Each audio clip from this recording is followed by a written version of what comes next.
Oui,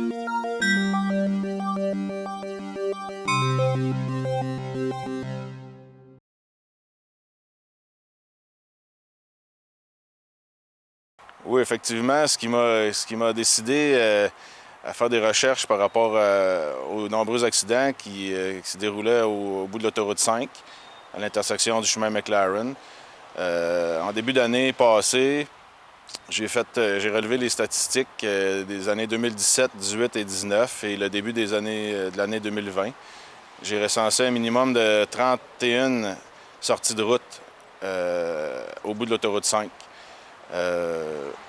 Là-dessus, on a beaucoup de véhicules lourds, des véhicules transportant des matières dangereuses. Il y a un exemple au mois de décembre passé, un camion-citerne qui est passé tout droit. Le conducteur a été légèrement blessé. Il y a eu déversement au-delà de 20 000 litres d'essence. On a dû excaver là, pendant plus de 2 mois au-dessus de 2000 tonnes d'essence pour décontaminer le site. Suite à mes discussions avec le ministère des Transports en début d'année, ça n'a pas pris longtemps. Là. J'ai eu des réunions avec eux, une réunion, entre autres, avec le directeur du ministère des Transports, M. François Asselin. Quelques jours après, M. Asselin me confirmait qu'il était pour vérifier, faire une étude par rapport à la signalisation en place. Et la semaine dernière, j'ai eu une confirmation comme quoi il allait de l'avant avec une nouvelle signalisation, surtout au niveau du panneau d'arrêt.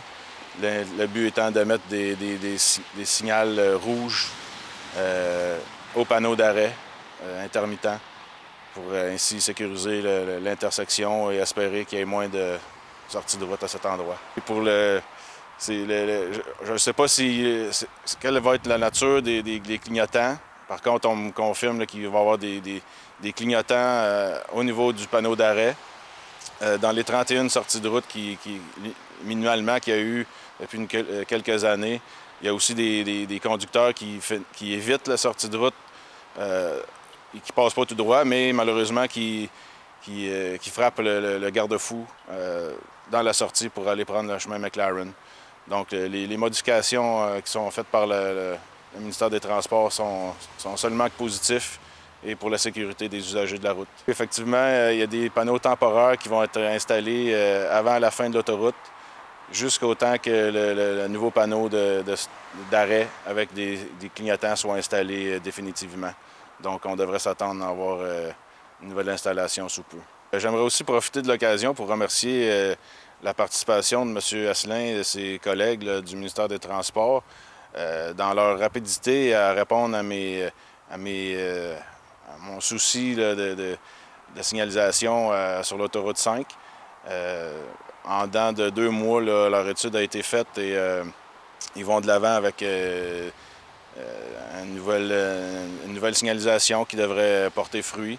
Donc, je les remercie beaucoup de leur participation. Personnellement, je n'ai pas de projet précis pour l'instant. Par contre, je peux vous garantir que tous les policiers et policières du poste de police travaillent fort pour maintenir la sécurité routière en norme, s'assurer que les gens respectent les règlements, les lois, tout ce qui s'applique à la sécurité routière en particulier, afin de s'assurer que tout le monde soit en sécurité sur nos routes.